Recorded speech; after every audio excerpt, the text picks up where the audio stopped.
Welcome. Today, I'm very honored to have as my guest, Andrea Marcinkus. She is the owner of Adhara Alchemy and is a passionate herbalist, naturalist, intuitive healer, and experienced forager. She is a shamanic healer and Reiki master with over 35 years of dedicated study and practice. Andrea has cultivated a deep connection with plant spirit medicine and the healing potential of our botanical and fungal allies. Welcome, Andrea.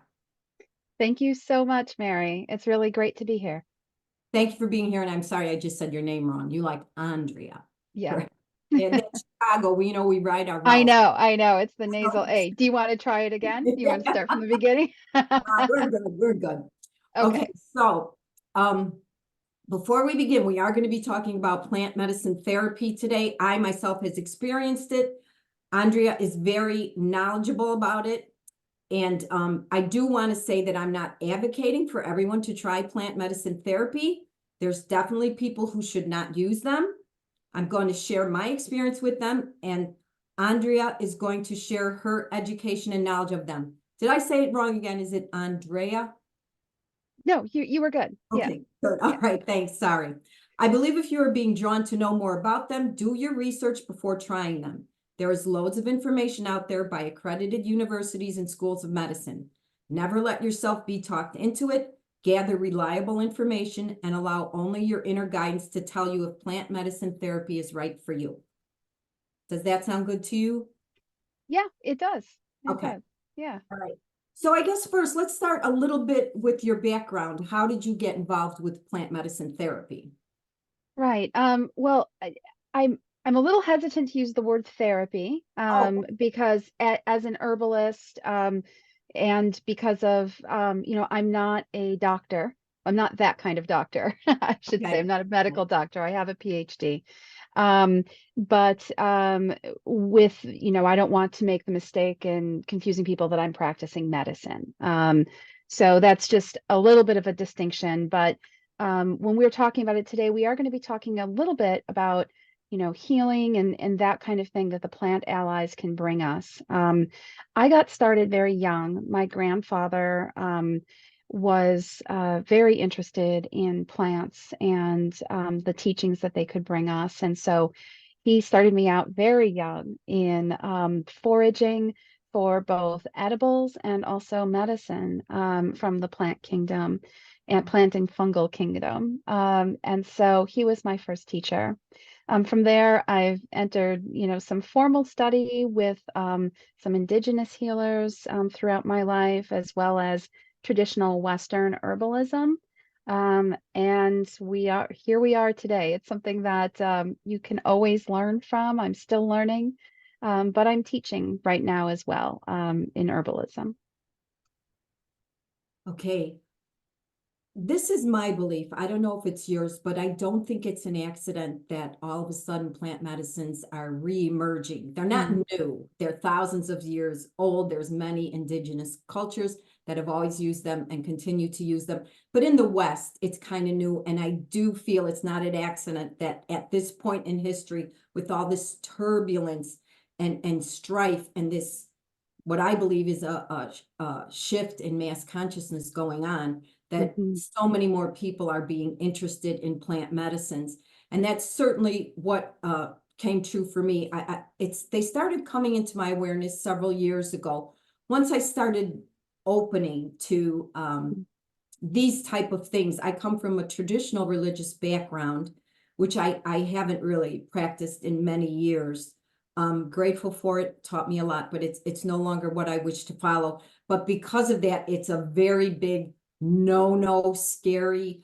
Plus, I grew up with, just say no, dare, and there was a lot of fear placed in us around all kinds of drugs, starting with marijuana up until all kinds of things. I kind of believe if it's grown in the earth naturally, it probably has a good purpose. And like everything, it can be used for both good and bad, right? Right.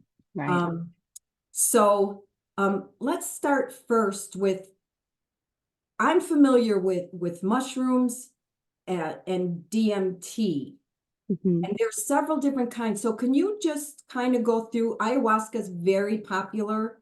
mhm. That's coming a lot into the forefront.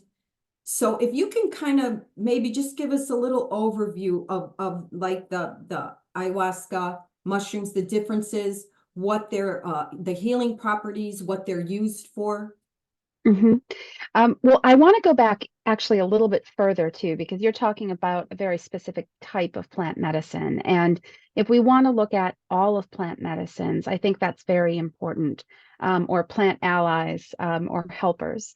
Um, Western medicine is truly based in herbalism. As you know, so we have this tradition that has gotten, in my opinion, sort of perverted with the advent of modern medicine, which involves a lot of these huge pharmaceutical corporations, which often involve greed, and changing what's given to the plant and isolating it down into its basic parts, and stripping away the plant from the medicine. So there's sort of, in the early part of the 1900s, there is this split between herbalism and medicine, that started first in the US but continued throughout the Western world. There are also two other really fantastic medicine systems that come from the East. One is traditional Chinese medicine, and then there is also Ayurveda from India. So some of the plant medicines that you're talking about are some that come from South America and the indigenous tradition there. That's ayahuasca, where I am not an ayahuasquera, but that is a really powerful plant medicine that um, the folks in the Andes, and in the jungle in Peru have developed. It has now been huge in terms of, spreading to the West, and I guess if you want to call that Western culture. And there's a lot of tourism around it. And with that can come some abuse of that traditional medicine. Now, some ayahuasqueros, or those medicine people that assist with ayahuasca ceremonies, they say that they felt that it was time for other people to be exposed to this medicine. Traditionally, it was a shaman or um, spiritual leader. There's a lot to unpack with the word shaman too, but I don't want to quite go into that. But using that as sort of a placeholder for a healer.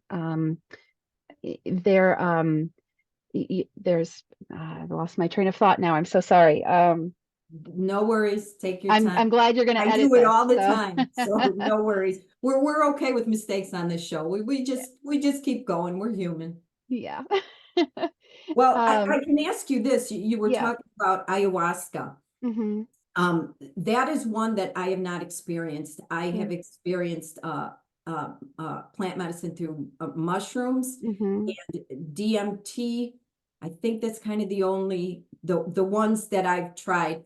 Hmm. And for me, and this might be for a lot of people listening, it was so terrifying because I was so well programmed to believe that, if I did this, I was gonna like cook a baby in the oven, or all these scary things they put out there. When I was growing up in the 70s, it was all Hmm. like scary, scary, scary, marijuana, teenage killer. And to be honest, I took care of my dad in the last days of his dementia. And Hmm. I'm in Illinois, so marijuana just became legal in the last 3, 4 years, I think. But what happens when people first start getting old and agitated and losing their, and they start giving them Xanax and all this, and it made him worse. It made him hard to control. I wish I knew then what I knew now, because I would have given him some edibles, because all he needed was to be calmed down. There's so many good things that were looked over. And this may or may not be part of what you've learned in your experience, but in a class I took, they said through the 60s, when all the hippies and everybody was they were dropping acid and doing mushrooms and all these things. They were expanding their consciousness. So they started taking to the streets, make love, not war. And they started focusing on the Vietnam War, which of course they didn't want.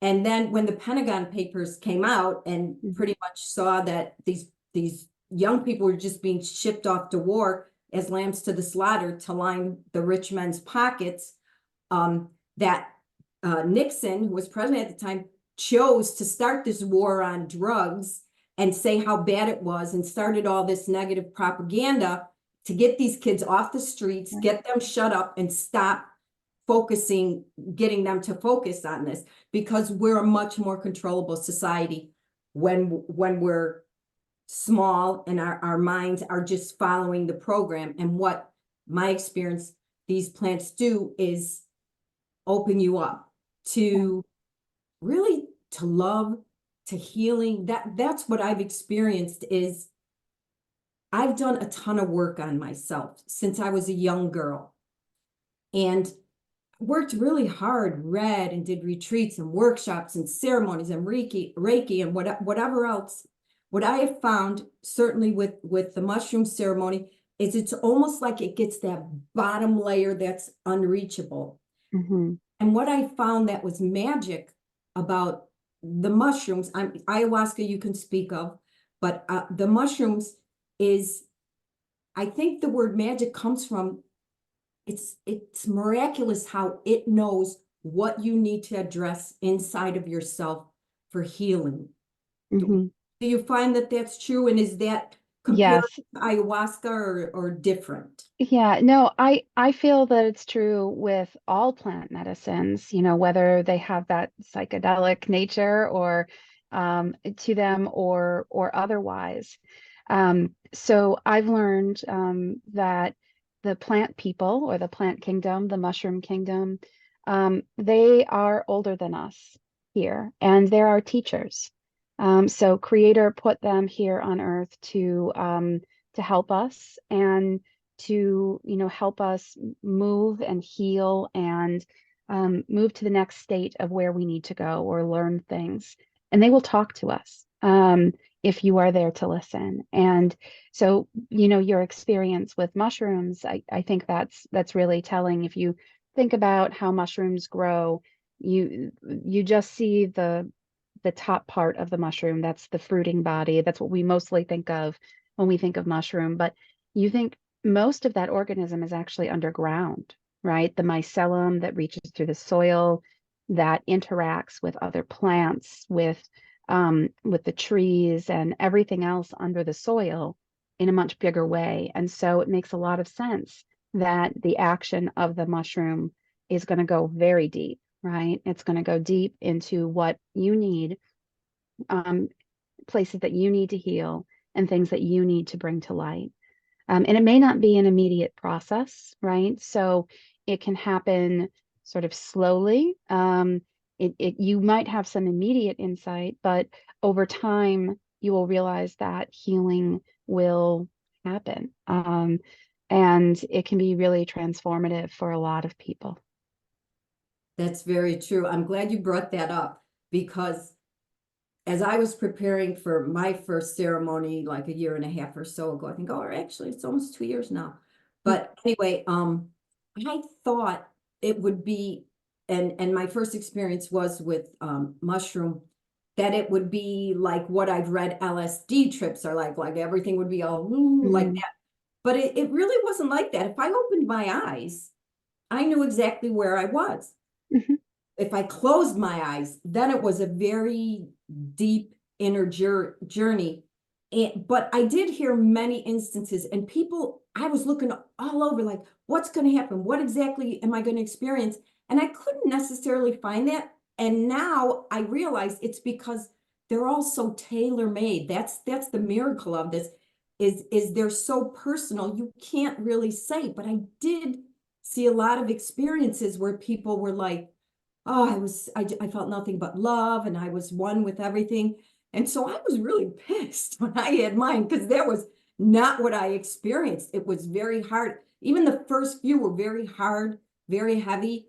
But what I found is in the days and weeks afterward, I would be writing, writing, writing, writing. And what it was doing to me was it was pulling up the trauma, the pain that I had been burying my whole life. And Yeah. not that I wasn't aware of it, but it just gave me new insights that helped me see it, acknowledge it, heal it, and release it. Yeah, absolutely. I think that's what a lot of plant medicines help you do. You have to put in the work too.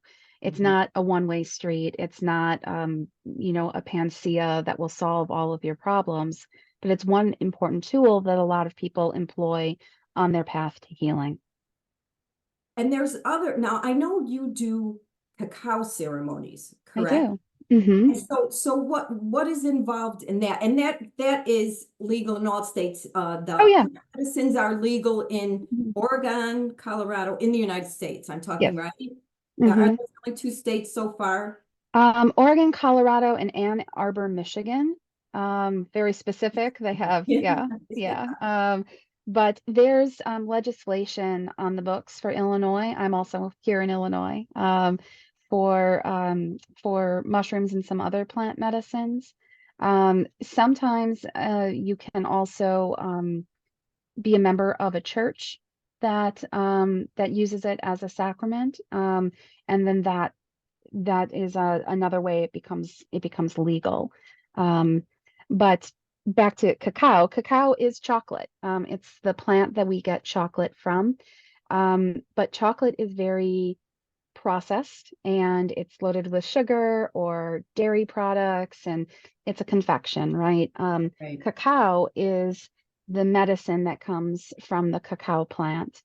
And to get at that medicine is the cacao beans are harvested, right? There are these big pods, and there's fruit around the bean or the seed that is used for other purposes, and then the seed is dried and fermented, or fermented and dried, and then ground to a paste. Um, and it's bitter, but it has that intense chocolate flavor to it. In a cacao ceremony, the cacao that I use is grown as ceremonial cacao from start to finish. It's never touched by metal, which actually can destroy the energetic medicine in the plant. It's considered a feminine plant, and so even when you chop it or do anything with it, it should never come into contact with metal, which is considered a more masculine energy. Um, the cacao that I use is grown in a farm collective in Guatemala called Cacao Chicha Mental, that is grown in a ceremonial grove. It was never burned when the conquistadors came. It was protected and has been growing cacao for thousands of years. So it's a really beautiful, gentle medicine, if we can use that term, medicine. We use And it loosely, just to yep, say neither of us are doctors. We're just yep, Andre. Andrea is much more educated in it than I am. I'm just coming at it as a layperson who has experienced some of these things, but obviously um, use your own discretion with all of these things that we're talking about. So I'm sorry yeah. to interrupt you. No, no, that's okay. I think that's important to say. But cacao functions on your heart center, and it functions on both, well, on three different levels, right? It functions on the physical level. It's a vasodilator, so it will increase the blood flow in your body. And it also lowers blood pressure, not like, not as much as like a Western-based medicine, like if you have high blood pressure kind of thing, but not to like a dangerous level. Um, but it can fill you physically with a sense of calm from that. It'll help reduce some stress as well. Um, on an energetic and spiritual side, it is also heart-centered, and your heart center is one of the three areas of intelligence in your body, right? Normally, we think about our brain as being the seat of intelligence, but our heart and our gut, right, are two other intelligence areas in our body that we can sense with, feel with, and interact with the world. So cacao focuses on that heart center, and it helps us to feel more compassionate about people. It helps us to have difficult conversations, either with ourselves or with others. And it opens up this heart space. And the heart space or heart chakra, right, is the connection between above and below. And so it's that fulcrum point. So consuming cacao in ceremony is a really beautiful practice. It doesn't have to be elaborate. I do new moon ceremonies because I feel it's a great way to bring things into your life that you'd like to support with cacao. But you could use cacao on a daily practice. You could do a dieta of cacao to really help and understand that plant ally for 20 days. Um, or you could, have a little bit every morning, or do it on special occasions, or before you go into something difficult, like a difficult conversation or something difficult that you have to deal with at work. Instead of giving yourself, a cup of coffee loaded with caffeine and all of that, you could have yourself a cup of cacao and support yourself with the theobromide inside of it. That's the active chemical compound that works in your body. Okay, so cacao, and that is legal in all the states Yep, in the United it's States. Okay. you're right. Yeah, it's just chocolate. Right. I mean, I don't want to say just chocolate, but Right, it falls right. under It's a no very yeah. organic and natural in its form. Mhm, And I think the important word you used here is ceremony, mhm, because these plants deserve tremendous respect. To mhm, me, they're very sacred. When I first started using them and experienced healing of things that I had been working on for so long, and I was sharing with my kids who are young adult, they're adults now, and telling them, because of course you want them to heal, especially, they have the trauma of, we lost their dad when they were kids. So, there's it helps a lot with buried trauma. And they were like, yeah, Ma, we know about mushrooms. We did them in high school at parties. It's a completely different thing. I just want to make that clear. These are sacred plant medicines that are used in a ceremony in a very respectful manner with mhm, someone who knows how to lead these ceremonies, has learned about them, and has conducted these types of ceremonies before. So I wanted to make that clear. We're not advocating for you to go to the corner and buy mushrooms or ayahuasca from someone and then go home and do this. That Don't do that. Uh, but so let me ask you this. So let's say I've never done this, but I can feel, which is what happened to me. It's, when you're ready for something, it starts coming into your orbit. And then I started researching it and trying to find out about it. And this took a few years for me to mhm, feel like, yes, it's time to take the step. And then when I was ready, I was led to the right people and places to do it. So the ones that I think are most common are ayahuasca and mushrooms. mhm. So if you can please just kind of tell the difference, and how do you know which one would be the right plant for you? Right.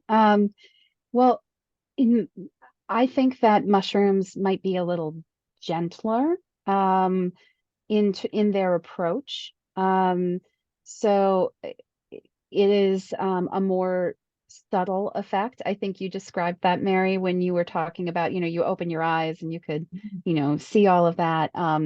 But I think it's really a matter of what speaks to you most, right? The medicine pathway that speaks to you most. There are others like peyote is another one, or bufo, which comes from the Sororan desert frog. So there's a whole range of, and obviously that's not a plant, it's a amphibian, but there's a whole range of these that have a similar effect. And so I think that's really a personal decision that people need to do their research and dig deep and find, what is going to be the best for that type of that the type of circumstance, right? And let them speak to you, right? So open yourself to those possibilities. and see what you are being called for. I'm a firm believer when you are ready, the right practitioner or ceremonial leader will show up. I think people run into problems when they try to force it. Um, and certainly there's a whole range of opportunities, whether through psychedelic tourism, or through even some, some local underground kind of things, because they are, currently illegal in this state. Um, but I think that the right person will arise when you call for something like this, when you need that type of healing from one of these very special plant or fungal allies to help you achieve your pathway towards wellness. I couldn't agree with you more, because that's exactly what happened to me, because I was certain I was being led on an ayahuasca path. That's what Mhm, I was researching. And then as I learned more and more, and ayahuasca can be pretty pretty tough. It's a tough ride from what I understand when you're in that ceremony. And part of the evolution of my spirit, soul, the journey, whatever journey I'm on, has been unlearning harshness, struggle, mhm, severity, because my whole life people have always said, you're so hard on yourself. And I thought that was a badge of honor. Like, mhm, yes, I am. I can take whatever. And what I'm finding, and I talk about this all the time on the show, is the reemergence of the divine feminine, a more mhm, softer, loving, gentle, easier way to live this life. It doesn't have to be suck it up, get tough. There is another, the divine feminine side, mhm, kind of balances off the masculine side. And when I heard that, I thought I was just being called to mushrooms, which mhm, were a much gentler path. I would still try another plant medicine at another mhm. time, but that one seemed to be the one that really worked for me. And you mentioned so in it is legal in 3 states, and I know there is, it Michael Pollan, the one he's got all his books and everything, right? That would be a person to look up if you're interested. And I saw him, he was on like Stephen Colbert or something in Yeah. the last few months. So it's becoming more and more mainstream. And he Mhm, did say that he felt that within 5 years it would be legalized, because there have been so many advances, so much um, positive results from the use of this. And they are studying this at accredited universities and mhm. medical schools. So I'm wondering if you can talk a little bit about that.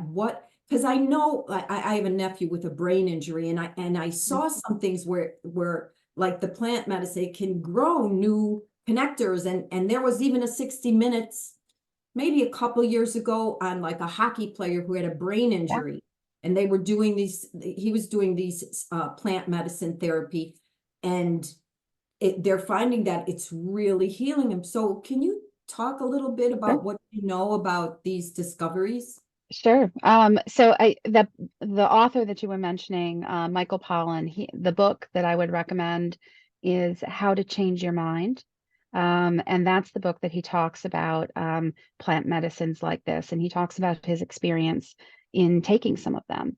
Um, the other person that you should look up is Paul Stamets, and you'll see him everywhere as well. Once, especially if you get into fungal medicine. He owns and operates um, Fungi Perfecti, which sells all kinds of functional and supplemental mushrooms. Um, he's he's been quite the advocate all the way from the 60s and 70s all the way forward. And there's a beautiful film called Fungi Perfecti that talks a little bit about this and features some of his interviews. So what they're finding is mushrooms can help form those new neural connections. So both the magic mushrooms, psilocybin cubensis, as well as some others like lion's mane, which is 100% legal. It actually grows around here. I actually grow lion's mane in my backyard, and currently on my my kitchen, I've got one that I've brought in because it likes hot and humid, and obviously it's too cold outside for that right now. But those mushrooms can really start to form new neural connections in your brain. And there is a lot of studies out there on them, from traumatic brain injury, PTSD, depression, anxiety, a lot of these things that, in my opinion, we over medicate for in this country. And the medication that we provide people doesn't necessarily cure it. It's just sort of masking symptoms. Whereas some of the studies that I have seen from, utilizing these mushrooms really help to repair damage. Um, and I believe that they do that on multiple different levels. Certainly, science really only tests the physical level, right? You see the neurons grow, or the sheath over a nerve regrow faster, that kind of thing. But it also happens at an emotional level and a spiritual level. Creator put all of these things here to help us heal in all those different ways, and not just the physical, which primarily Western medicine addresses. I think there's also a big movement in complementary medicines or complementary services, to just traditional Western medicine practices that are starting to enter into, our consciousness, and also are being prescribed. You see this a lot in many like medical centers surrounding cancer patients and that sort of thing, with complementary therapies, and not just plant medicines, but also things like, yoga, meditation, and Reiki, uh, um, acupuncture, and massage, and that sort of thing. The other thing that many of these plant medicines are trying to help get at, I feel, is healing some of the interconnectedness that's been lost between people. So very often, I've heard stories of people being drawn closer together, repairing family dynamic, and healing sort of generational wounds, from these medicines. And certainly that's not something that, something like a Xanax or anti-anxiety, or that kind of thing can help heal. Thank you for that. That's very insightful. And it made me think of the other thing that I've seen a lot of study on, which is addiction. Yeah, That that's another. that oh, and I don't want to forget to also mention that what's the book you mentioned, Michael Pollan? Changing How to Change My Change Mind, Your or How to Mind. Change Your Mind. There's also a wonderful documentary series on Netflix with him. Oh, They, yes. yeah, it's like 6 series or something, and it delves into each different. He does, LSD, mushrooms, all of that, and Hmm. how it helped him. But there's also Anderson Cooper did a documentary on, I believe this was mushrooms, a ceremony with a man who was trying to quit drinking. Hmm. And there have been a lot of studies that show this helps. I know they do say there's some kind of chemical imbalance with addictions, which I trust. I'm not a doctor, but I also do believe that a lot of us, maybe we get addicted to things because we don't want to feel this pain, this trauma. So we numb it with alcohol, Yeah. drugs, food, smoking, sex, whatever. And what I found with the plant medicine is it lifts up those traumas. It helps us see them. And in turn, we don't have the desire to reach for the numbing agent because that pain has been looked at, addressed, and healed.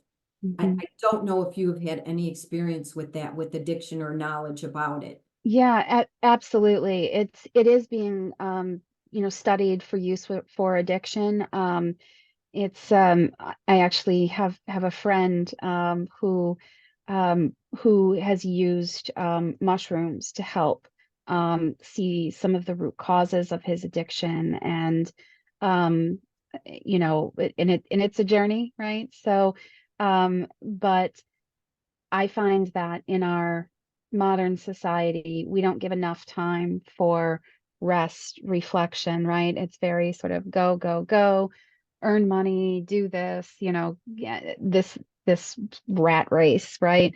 And we're not taking enough time to really sit back, reflect on the reason that we're here, right? Or build community. I think we're very divorced of community, right? I mean, I live in the suburbs here, and I don't know all my neighbors, right? You try to get to know them, but some people don't have an interest in building community. They live in a house, they just see their house as an investment and not a part of a place, and behaving as part of a community. So I think that anyway, so back to addiction. Um, there's a lot of things that we are addicted to in this culture, right? So sugar, we're addicted to coffee, caffeine, um, alcohol, so stimulants, depressants, and sort of everything in between. And particularly with alcohol, it's very sort of ingrained, and alcohol is a depressant. It's very sort of ingrained in our culture about drinking. And to wind down at the end of the day, you have a glass of wine, or to do this, you go out and have beer with your friends. Very hard to be social without alcohol. And so I think that some of these plant and fungal medicines can help you see beyond that, can help you see the reason for maybe why you might be consuming something like that. And alcohol is very damaging to the body. I mean, it truly is a poison. It damages your tissues in your body. It damages your liver, even in small quantities. There's some new studies that have come out that's saying just even consuming a few glasses of alcohol, like wine, beer, or a cocktail or two a week, can have detrimental effects to your health. So, um, it's really interesting that we have chosen that as sort of our drug of choice in Western culture. But I think it's changing, right? I think people are perhaps drinking less. And maybe it's because we all drank a little too much during the pandemic, right? When we were locked down. But people are also looking at other types of plant-based medicines to enhance even their social experiences. So there's the whole there's a whole line of consumer goods out there for nootropics, right? And those are basically plant-based medicines to help enhance your mood, subtly, right? Make you happier, but not mask, right? And not sort of not get to the root of things, but they are subtle enhancements, right? And I think we all have some experience with that. If you've ever been stressed or needed to sleep and taken a cup of chamomile tea, that's a plant medicine, right? So that's a nootropic that's working on you. Or smelled lavender to calm down. Lavender is a nervine and relaxant, and healer. It has some antimicrobial properties and that sort of thing. So we do have experience with some of these things in our culture, but we maybe don't realize the depth that it could possibly be. And so I think, things are changing, and people are looking for ways to utilize our allies there, for them to help teach us to have a better life. You bring up alcohol, and one thing that certainly I try and do in my life and on this podcast is question things, Mhm. because it's very obvious to me we have been very well programmed and conditioned to believe certain things and follow certain ways of living that keep us in line and controllable. And it is very interesting to me that alcohol is definitely okay. God, I'm 6 of 7 kids, and there's 17 years between the oldest and me. Mhm. And the 2 middle kids were growing up in the 60s. So there was a lot of, they would get busted for smoking pot or whatever. And there would be my dad with his old style beer in his hand. These damn kids and their drugs, but that was very, very accepted. But what's interesting to me, and this is just my own theory, is first of all, alcohol is got such violence attached to it. I'm not anti-alcohol. I'm not saying that, especially among young kids, high schoolers, college kids. Alcohol leads to a lot of violence, a lot of fights, a lot of sexual assault. It is just it's an aggressive agent that you're putting in your body. Whereas if we normalized smoking marijuana, which chills you out, makes you feel connected, tons of people. I wasn't a big pot smoker when I was younger. I smoke more now than I did then for whatever reasons, doesn't matter. But it was so ingrained in us when we were younger that marijuana was bad, but they smoked it so much, and it was so flipped. Like, I remember reading this book my mom had, Marijuana, Teenage Killer. And when we'd be at a party, my friends would go out to smoke a joint, and I'd be like, that's so bad for you. I'm, drinking my beer or whatever, because that's what I was trained to believe. But the proof is in the pudding. The truth is, I never once saw someone who was high on pot fighting someone. Or, if someone said, hey, you're too stoned, I'm going to drive, they'd be like, cool, let's stop at the convenience store so I can get some Doritos. I'll ride in the back and eat. Really, but we push alcohol. My theory is because you can grow marijuana in your backyard and nobody can make money off of that. But alcohol is very difficult to make at home. And, the people who want to keep us isolated, fighting, angry, and small advocate for the things that will perpetuate that kind of society. When in reality, it should be flipped.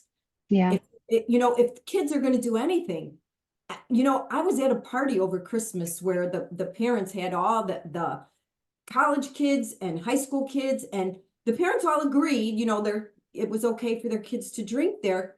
But I wanted to say, like, if I stood up and said, you know what, put all the alcohol down, I'll get you some joints. Because I'm always, as someone who was sexually assaulted as a teen, I'm always so hyper aware. And plus, 1 in 5 girls are sexually assaulted. Right. So I'm not just pulling this out of thin air. That's a stimulant for that kind of behavior.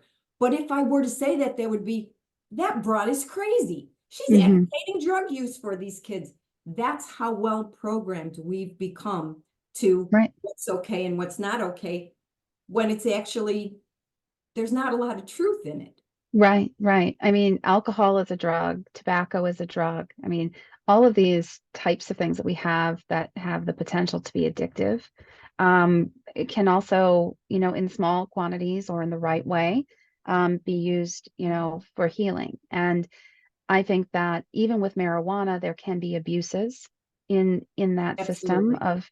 of overuse. And so I don't think that is, necessarily the panacea, right? No, and I want to make sure, I want to Yeah, make that clear. I'm sorry to interrupt. I'm not saying everybody smoke right, pot. I'm right. saying if they were going to do anything as young people, Mm-hmm. pot would have done less harm. Yeah. Unless you're prone to addiction, which happens because they say that Mm-hmm. can be a gateway drug to higher drugs for the people that are prone to that anyway. Right. So I'm just saying, if it's a choice between the two, given a bunch of Mm-hmm. young people with hormones raging and their frontal lobe is not completely developed yet, Yeah. give them the thing that's going to keep them calm and connected to each other, as opposed to angry and fighting with each other. Right. Yeah. No, I think that's a really valid point. Especially for young people that have developmenting, or their brains are still, you know, becoming what they're going to be as adults. Um, I think, at any point you start to introduce other things in large quantities into that chemistry can really impact them and cause some harm, right? Cause some trauma, both for the person that's consuming it and maybe for the person where, that it's being acted out upon. So I think that, you know, I'm not a parent, but I've spent my professional career in higher education, um, and I've seen a lot of abuses of substances in my students through the years. I think that parents really have to have conversations with their sons and daughters and children, to talk about what these things are. How they can be used to both harm and help. Um, I know I've had a lot of those conversations in my office when I was a dean, talking with students, and they've never had those conversations before. And when they're, 19, 20, it's almost too late. And so arming, you know, our younger adults and elder children with some information, I think is really important. Okay, we're coming in on closing, but before we do, there is one topic that I do want to touch on, and that is depression, because Mm, so many people suffer from depression. And I have read a lot and experienced myself. Microdosing was very helpful for a period of time when I needed, as opposed to I stopped taking um, traditional antidepressants and started microdosing. This should all be done with people who are knowledgeable about it. I didn't mhm. just do this on my own and then just, whatever. So Yes. I want to keep saying Mhm. I'm not like carrying a banner, do drugs, tune in, drop out, whatever that was. I'm not saying that, but I'm saying there's some really valuable information here. And we Mhm. really have to, bump up against our prejudices and our programming and what we've been Mhm. trained to believe is true, and open up our minds to, maybe there's something else here. Maybe there's another way to do this. And if you're on antidepressants, from what I understand, you're pretty much on them forever. Whereas with microdosing, for me, and my depression was not severe, heavy, whatever. So it's different for other people, but I do know that they have found that it's a tremendous help in many cases. So can you just speak a little bit about that? Sure. So, depression is one of the largest killers of people in this country. And um, it may not be the cause of death that's written on the death certificate, but it can be a huge contributing factor to, the choices that people make in their life, whether it's, overeating or overconsumption of alcohol or a whole range of things. But microdosing is, and I'll give a definition of that. That's taking a sub-perceptible level of typically mushrooms, that you're not seeing patterns, colors, anything like that. It's, a very, very small dosage, somewhere between zero point 0.1 gram and zero point 0.3. And it can help, by it will there's studies that they're studying it on how it helps, right? But I have seen it help people, um, people that have not been successful taking Western medicine or are on a cornucopia of Western medicines, that it gets complicated. And I should say, many doctors are open to it now. And so you should always, let your doctor know if you want to try something like that. Some of them are open to it, some of them are not open to it. And you should always, trust the source of where you're getting, your microdose from. It's hard because in the state it's not legal, and so what we're talking about is an illegal activity. Mhm. In some states, it's much more regulated, and there are practitioners that have training programs and that sort of thing. And I know that here in Illinois, they are trying to get it legalized, so that there are methods and avenues safely, so that there's regulations with how they're grown, and the waste products from them, and by waste, I mean like, the growing medium and that kind of thing.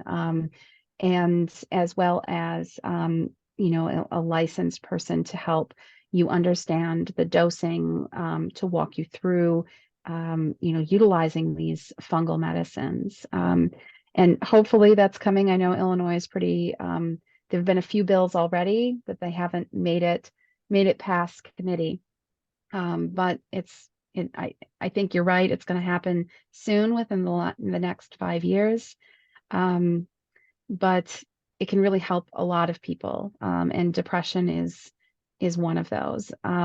Sometimes anxiety also comes alongside of depression, or vice versa. And so it can also help with that. I've seen. So hopefully that answers your question there. Yes, it does. Thank you. This has been very informative, and I really appreciate all of your knowledge. I just want to say one last time, neither of us are doctors.